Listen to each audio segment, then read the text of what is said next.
Puji Tuhan, Tuhan sungguh baik dalam kehidupan kita.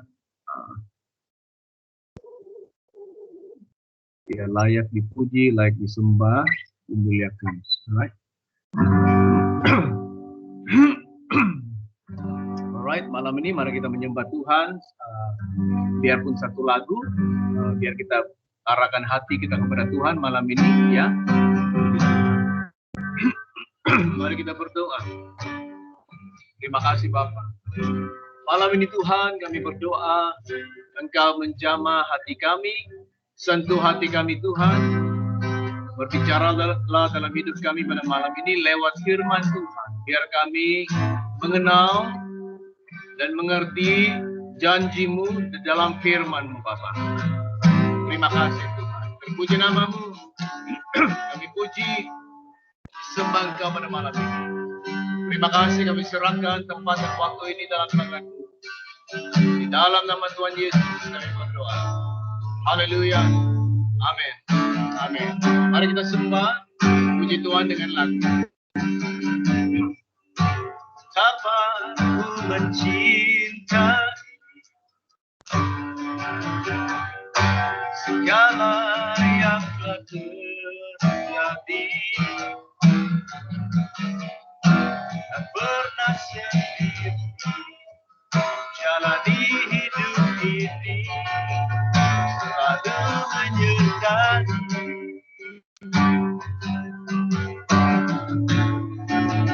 Dapat ku menyadari dalam hidupku ini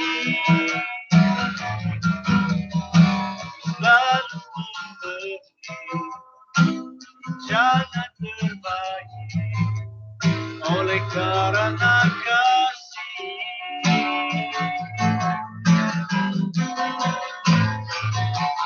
Bapa, sentuh hati, ubah hidup menjadi yang baru. Emas yang murni kau membentuk bencana hati. Bapa, ajarku mengerti sebuah kasih yang selalu memberi air mengalir yang tiada berhenti. Sekali lagi dari mulai. Dapat ku mencintai segala yang telah terjadi. Tak pernah sendiri jalani hidup ini, selalu menyertai.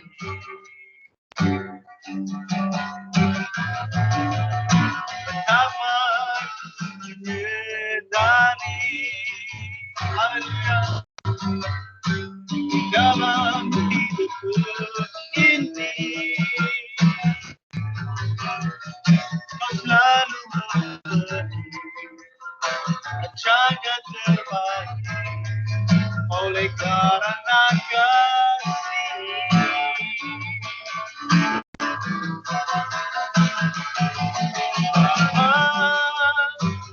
Sentuh hati, ubah hidupku menjadi yang baru. Emas yang murni kau membentuk bencana hatiku. Bapa, ajarku mengerti sebuah kasih yang selalu memberi air mengalir yang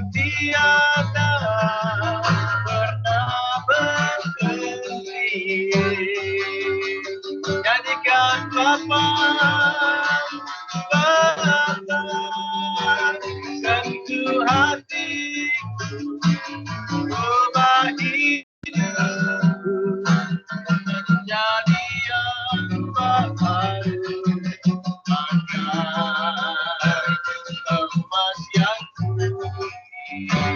Kau membentuk rencana hatiku, Bapa, ajarku mengerti sebuah kasih yang selalu memberi, bagai air mengalir yang tiada tak berhenti, bagai air mengalir yang tiada pernah berhenti, bagai air mengalir yang tiada tak berhenti. Haleluya. Jamahlah kami Bapa, sentuhlah hati kami Bapa, ubahkan kami ya Tuhan. Oh, kami menyembah, kami memuji, kami memuliakan nama-Mu Bapa. Haleluya, haleluya. Oh Jesus, berkati kami malam ini Tuhan lewat firman-Mu. Sentuh hati kami, ubahkan kehidupan kami Tuhan. Kami serahkan tempat ini, waktu kami di dalam tangan-Mu, di dalam nama Tuhan Yesus yang luar biasa dan yang berkuasa. Amin dan amin. Puji Tuhan. Haleluya. Bapa kita di sorga adalah Bapa yang baik, ya. Ya Allah yang luar biasa, sungguh berkuasa dalam kehidupan kita. Amen dan amen. Alright, praise God. Praise God. Haleluya. Selamat bertemu lagi di dalam kebaktian online kita ya. Puji Tuhan.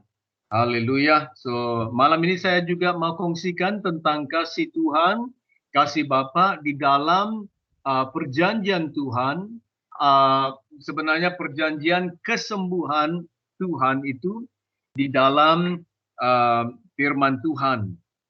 Dia ada covenant ataupun perjanjian yang Tuhan buat karena Yesus Kristus. Dan malam ini kita mau lihat perkara ini supaya kita akan mengerti the healing covenant of God ataupun perjanjian kesembuhan Tuhan, ya, perjanjian kesembuhan Tuhan. Tuhan menjanjikan mujizat, kita percaya Tuhan Allah kita itu adalah Tuhan Allah yang baik, Tuhan Allah yang berkuasa, dan Dia telah membuat perjanjian. Sebenarnya banyak perjanjian yang Tuhan telah buat dan Tuhan telah tetapkan melalui firman Tuhan, di mana kita sebagai orang Kristen dan orang percaya boleh menuntut atau klaimkan janji-janji Tuhan di dalam kehidupan kita. Jadi malam ini saya mau bawa firman Tuhan tentang perjanjian kesembuhan Tuhan ini. Tapi saya akan mulakan di dalam Roma pasal 4. Kalau ada Alkitab, mari kita pergi ke dalam buku Roma pasal 4. Ya. Romans chapter 4 dari ayat 17 kita akan baca. Ayat 17. Oke. Ya. Katanya di sini dari ayat 17, seperti ada tertulis, engkau telah kutetapkan menjadi bapa banyak bangsa. Ini janji Tuhan kepada Abraham sebenarnya. Engkau kutetapkan menjadi bapa banyak bangsa di hadapan Allah yang kepadanya ia percaya, yaitu Allah yang menghidupkan orang mati dan yang menjadikan dengan firman-Nya apa yang tidak ada menjadi ada. Begitu berkuasa dan luar biasanya Allah kita menjadikan apa yang tidak ada menjadi ada. Ayat 18, sebab sekalipun tidak ada dasar untuk berharap, namun Abraham berharap juga dan percaya bahwa ia akan menjadi bapa banyak bangsa.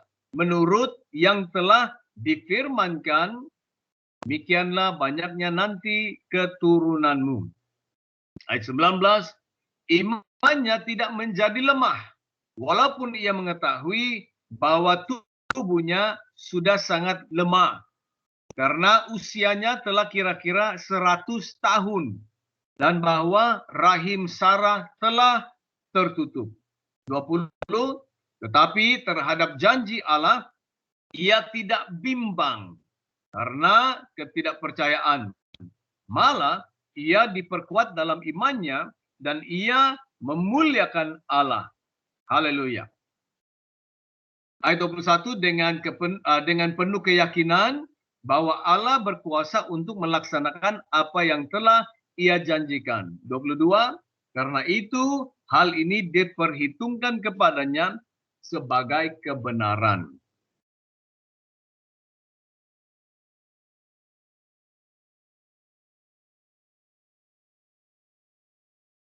Di ayat 20 tetapi terhadap janji Allah ia tidak bimbang karena ketidakpercayaan.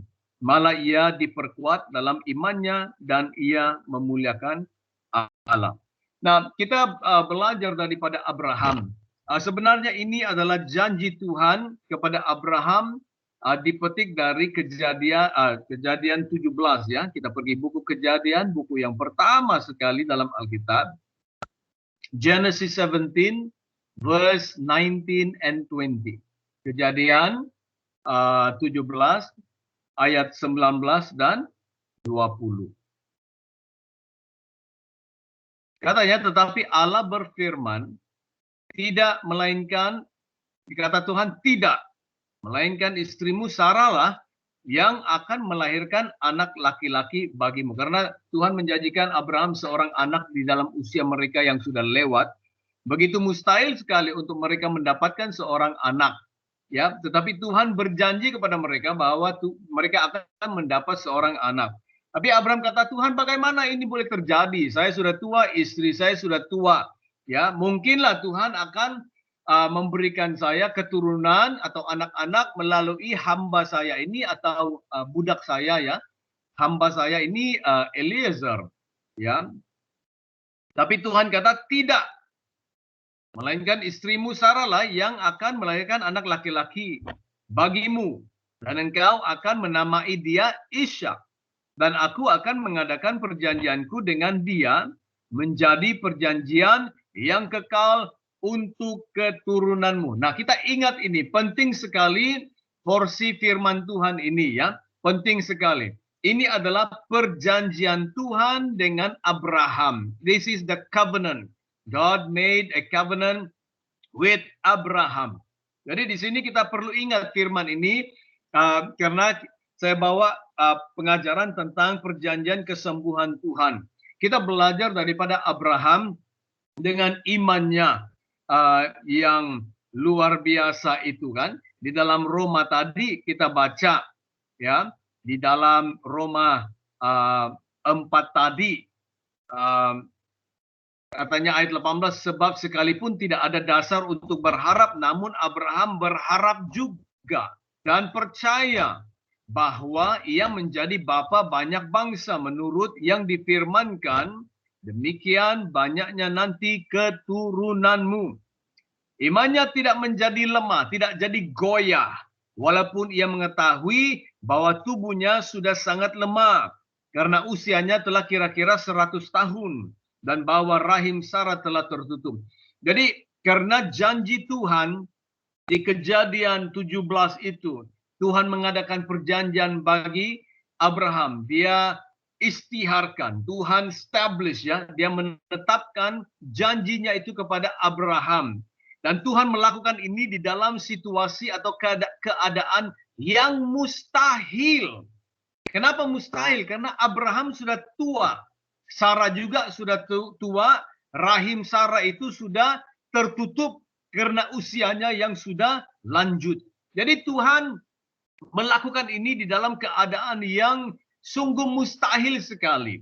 Kenapa? Karena Tuhan mau menyatakan, Tuhan mau mendemonstrasikan sesuatu yang luar biasa, bahwa bagi Tuhan tidak ada yang mustahil. Katakan amin. Tidak ada yang mustahil bagi Tuhan di dalam situasi dan keadaan yang mustahil, ya, yang kita tidak boleh percaya pun, tapi Tuhan boleh melakukannya karena tidak ada yang mustahil bagi Tuhan. Bagi Abraham, oh Tuhan bagaimana ini? Saya sudah tua, saya tidak boleh mendapat anak. Mungkin hamba saya yang boleh meneruskan generasi saya. Tapi kata Tuhan tidak. Anak itu akan lahir daripadamu, daripada istrimu. Anak itu generasimu akan lahir daripada rahimmu, daripada dirimu sendiri, bukan daripada orang lain, daripada darah dagingmu sendiri, bukan daripada yang lain.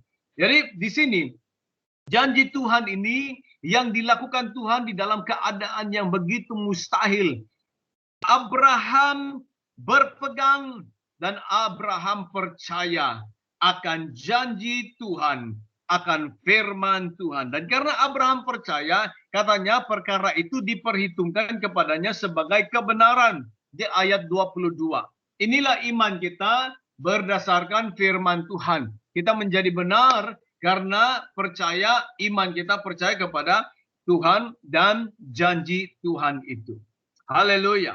Nah, bukan itu saja, bukan saja Tuhan mengadakan perjanjian kepada Abraham di dalam keadaan yang mustahil.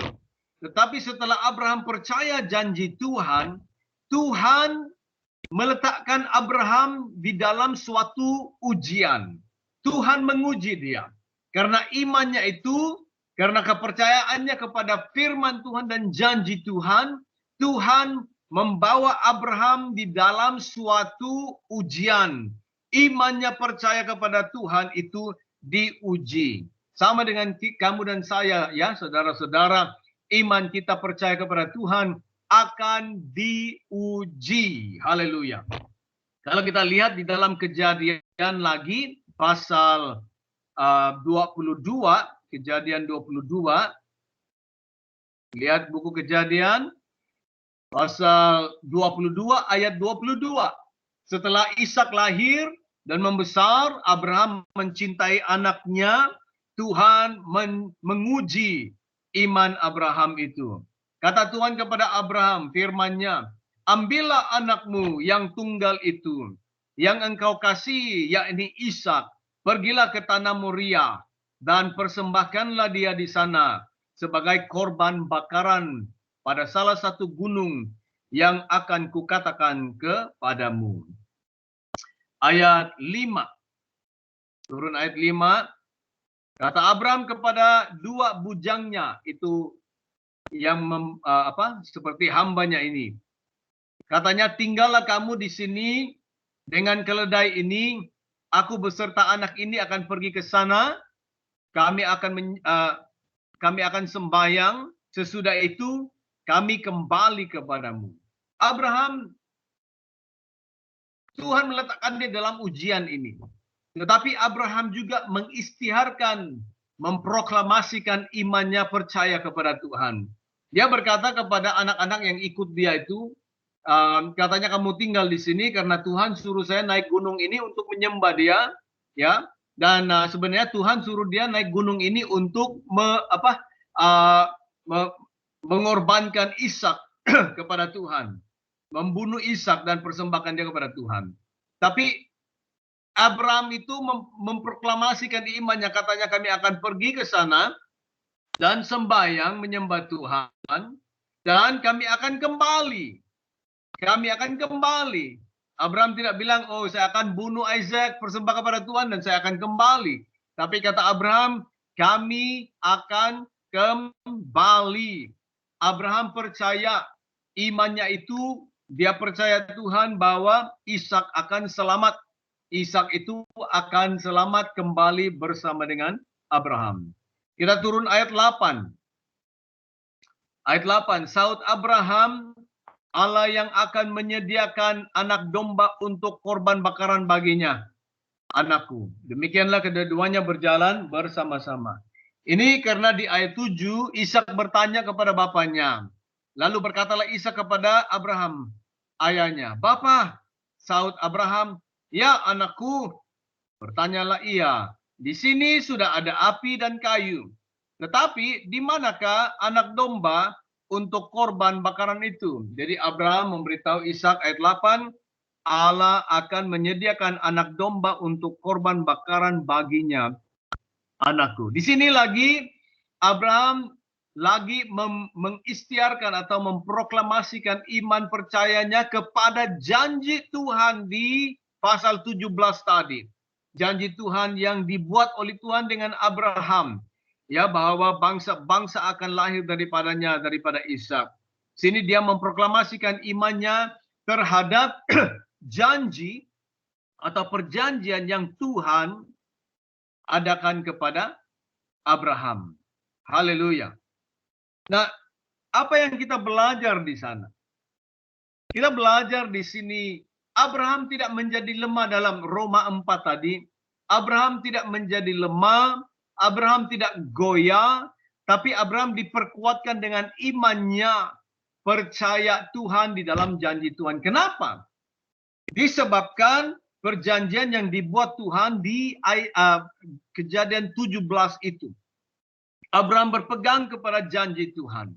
Itu yang menjadi dasar, itu yang menjadi pegangan Abraham. Sehingga dia percaya Tuhan di saat Tuhan menguji dia di dalam keadaan yang mustahil karena usianya yang sudah lanjut. Juga di dalam keadaan dia diuji Tuhan untuk mempersembahkan Ishak kepada Tuhan. Sedangkan janji itu ada di dalam Ishak. Tapi Abraham memproklamasikan dia percaya. Kenapa? Karena ada suatu dasar dan asas yang Abraham pegang, yaitu janji Tuhan di dalam Kejadian 17. Wah, luar biasa. Hari ini kita diberkati karena ada janji-janji Tuhan yang dia berikan kepada kita. Terutamanya tentang kesembuhan yang saya sebutkan. Karena ini yang kita sentuh pada malam ini. Perjanjian kesembuhan. Perjanjian mujizat dari Tuhan. Perjanjian ini sudah sebenarnya dinubuatkan di dalam firman Tuhan. Di dalam Yesaya 53, kita pergi Yesaya. Yesaya 53. Ayat 4. Yesaya 53 ayat 4. Katanya, tetapi sesungguhnya penyakit kitalah yang ditanggungnya. Penyakit kitalah yang ditanggungnya. Dan kesengsaraan kita yang dipikulnya. Padahal kita mengira dia kena tulah, dipukul dan ditindas Allah. Yesaya 53 sebenarnya berbicara tentang pelayanan Yesus, tentang penyaliban Yesus, tentang kesengsaraan Yesus. Karena kesengsaraan Yesus, penyaliban Yesus, kematian Yesus itu adalah memikul, menanggung segala kesengsaraan dan penyakit kita. Di kayu salib, bukan saja dosa-dosa kita yang dipaku di kayu salib dengan Tuhan Yesus Kristus, tetapi juga dengan segala penyakit-penyakit kita, segala kesengsaraan kita juga dipikul oleh Yesus dan dipaku di kayu salib. Itulah perjanjian Tuhan. Di dalam ayat 5 Yesaya 53 lagi, tetapi dia tertikam oleh karena pemberontakan kita. Kita tahu kalau kita memberontak Tuhan, sebenarnya kita menikam dia. Ingat itu ya, ingat itu. Setiap kali kita berdosa, setiap kali kita memberontak Tuhan, seolah-olah kita menikam Tuhan lagi. Di sini, dosa-dosa kita yang menikam Tuhan Yesus Kristus. Tetapi dia tertikam oleh karena pemberontakan kita. Dia diremukkan karena kejahatan kita. Kejahatan kita itu meremukkan Tuhan Yesus. ganjaran yang mendatangkan keselamatan bagi kita ditimpakan kepadanya, dan oleh bilur-bilurnya kita menjadi sembuh. Haleluya. Karena bilur-bilurnya kita menjadi sembuh. Petrus juga mengulangi perkataan ini dalam 1 Petrus 2:24. Oleh karena bilur-bilur Tuhan Yesus Kristus, kita telah sembuh. Ayat 6, Yesaya 53. Kita sekalian sesat seperti domba. Masing-masing kita mengambil jalannya sendiri. Tetapi Tuhan telah menimpakan menimpakan kepadanya kejahatan kita sekalian. Ini menubuatkan, memberitakan 700 tahun sebelum Yesus datang. Sebelum Yesus dilahirkan, 700 tahun. Dia memberitakan, Yesaya menubuatkan bahwa inilah yang akan dilakukan oleh Tuhan Yesus Kristus. Dan apa yang terjadi setelah Tuhan Yesus Kristus datang? Di dalam Matius, kita pergi buku Matius pasal 8. Matius pasal 8. Matius 8, 16. Matius 8, 16. Di sini kita melihat bahwa Tuhan Yesus menggenapi nubuatan Yesaya. Yesus menggenapi firman Tuhan. Ini janji Tuhan di perjanjian lama. Ada banyak firman Tuhan lagi. Di dalam Keluaran 15:26, Exodus 15:26, katanya Tuhanlah yang menjadi Tuhanlah yang menjadi dokter kita. Tuhanlah yang menjadi penyembuh kita. Ya, God is our doctor, for He is the Lord who heals you. Dialah Allah yang menyembuhkan engkau. Ayat 16 Matius 8. Menjelang malam dibawalah kepada Yesus banyak orang yang kerasukan setan, dan dengan sepatah kata Yesus mengusir roh-roh itu dan menyembuhkan orang-orang yang menderita sakit. Ayat 17, hal itu terjadi supaya genaplah firman yang disampaikan oleh Nabi Yesaya yang kita baca tadi, Yesaya 53, yang berkata demikianlah, dialah yang memikul kelemahan kita dan menanggung penyakit kita. Nah, sini jelas bahwa Tuhan Yesus menggenapi janji atau perjanjian Tuhan tentang kesembuhan. Haleluya. Jadi di dalam perjanjian baru, di dalam buku Injil kita melihat pelayanan Tuhan Yesus disertai dengan kesembuhan, disertai dengan mujizat, dan banyak kesembuhan. Kenapa? Itu memberitahukan kita bahwa penggenapan itu terjadi di dalam Tuhan Yesus Kristus. Di dalam kematian Tuhan Yesus, penyaliban Tuhan Yesus, di dalam penebusan itu, kesembuhan itu disertakan. Itulah kita sebagai orang Kristen yang percaya Tuhan, kita boleh percaya kesembuhan dari Tuhan, mujizat dari Tuhan. Kita boleh tuntut karena janji Tuhan, dan itu juga sudah ditetapkan, digenapi di dalam Tuhan Yesus Kristus. Jadi setiap orang Kristen yang percaya Tuhan Yesus Kristus akan boleh menuntut kesembuhan dari Tuhan. Markus 16 kita ada baca juga minggu lalu bahwa orang-orang yang percaya tanda-tanda mujizat itu akan menyertai hidup mereka, menyertai pelayanan mereka. Mereka yang percaya Tuhan Yesus Kristus juga akan disertakan dengan kesembuhan. Kalau kita baca buku Matius 12 ayat 15, orang yang datang kepada Yesus itu dia sembuhkan semuanya. Matius 14:36, banyak orang yang menjamah Tuhan Yesus, menyentuh jubah Yesus, dan sebanyak mana yang menyentuh dia disembuhkan. Lukas 6:19, orang yang datang kepada Yesus dan menjamah jubah Yesus, semuanya disembuhkan. Ya, pelayanan Yesus disertai dengan kesembuhan. Kenapa? Karena itulah yang dijanji oleh Tuhan di dalam firman Tuhan.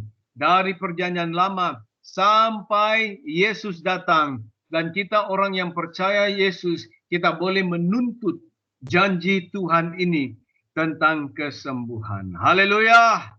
Haleluya. Saya tidak akan habiskan malam ini karena saya akan sambung ini minggu depan. Tapi malam ini kita harus ingat beberapa perkara ya. Kenapa perjanjian kesembuhan itu kita boleh tuntut? Karena ini sudah dibuat oleh Tuhan, janji ini sebelum Tuhan Yesus datang. Dia sudah memberitakan, dia sudah menubuatkan. Lalu Yesus datang, dia menggenapi apa yang dinubuatkan oleh Tuhan. Dan di dalam kehidupan Yesus, dalam penebusan Yesus terhadap hidup kita juga, di situ kita lihat bahwa kesembuhan juga disertakan. Kesengsaraan Yesus, bilur-bilur Yesus, darah Yesus yang tercurah dari kayu salib, kematian Yesus, kebangkitan Yesus, semuanya menggenapi nubuatan firman Tuhan tentang kesembuhan. Firman Tuhan berkata, Ibrani 13:8, Tuhan Yesus sama kemarin, hari ini, dan untuk selama-lamanya. Jadi saya mau dorong malam ini, kalau kita ada sakit penyakit, kalau kita ada situasi yang sulit, situasi yang memerlukan campur tangan Tuhan, kita belajar datang kepada Tuhan dengan iman percaya seperti Abraham.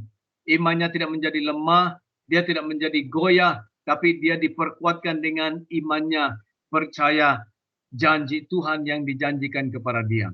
Biarlah kita menjadi seperti Abraham, orang yang berpegang kepada janji Tuhan. Kenapa kita boleh percaya? Karena itu sudah dibuat oleh Tuhan. Janji itu sudah ditetapkan, sudah dibuat oleh Tuhan. Haleluya. Sama ada kita sembuh, tidak sembuh, sama ada kita sembuh lambat atau sembuh cepat atau sembuh serta-merta, itu dari Tuhan. Kita tidak ada kuasa untuk menyembuhkan. Kita hanya berdoa dan menuntut janji-janji Tuhan. Haleluya. Puji Tuhan. Baru-baru ini kita ada member di Petaling Jaya, ada 2 makcik dia kena COVID, ya. Jadi diletakkan di dalam ICU, intensive care unit, ya. Jadi dia minta doa supaya mereka disembuhkan Tuhan. Puji Tuhan, kita dengar berita baik bahwa keadaan mereka sudah baik. Yang satu sudah di discharge dan yang satu dalam observation, ya, dalam pemerhatian, dan saya percaya juga sudah di discharge, ya, karena itu sudah beberapa hari yang lalu. Tuhan tetap mendengar doa. Ya, kita harus bersyukur kepada Tuhan. Kita harus selalu memuji dan memuliakan Tuhan karena Dia baik dan Tuhan tetap berpegang kepada firman Tuhan. Haleluya. Amin. Iman kita boleh menjadi kuat. Iman kita boleh menjadi teguh karena itu berasaskan janji Tuhan yang Dia sudah tetapkan di dalam firman-Nya. Amen. Amen. Puji Tuhan. Mari kita berdoa.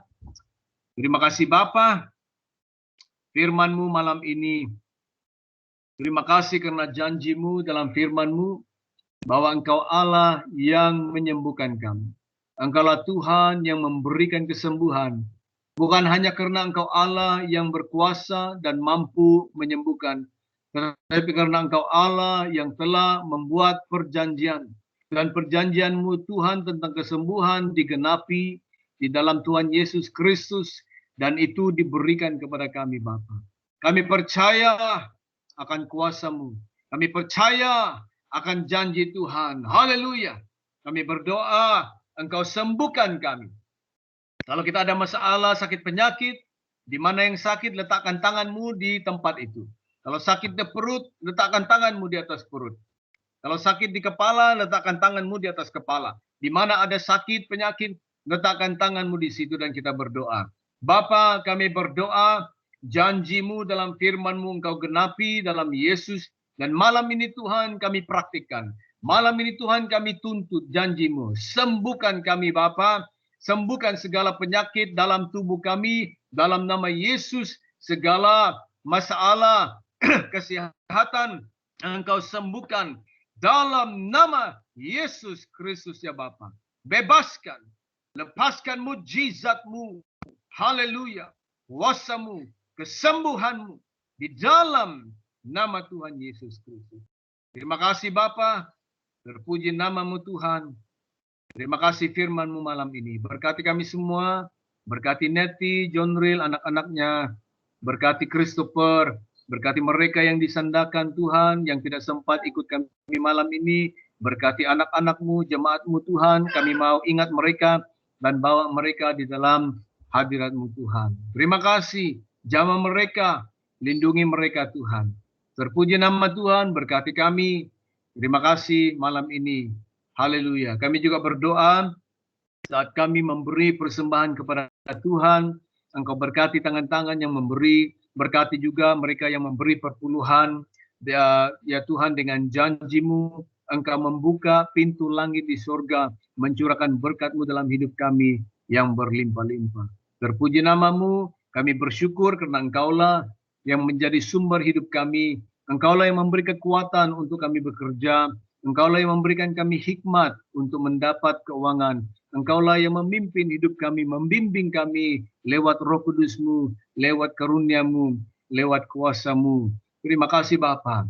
Kami memuji nama-Mu, bersyukur kepadamu. Terima kasih. Dalam nama Tuhan Yesus kami berdoa. Amin. Amin. Haleluya. Haleluya. Amen. Puji Tuhan.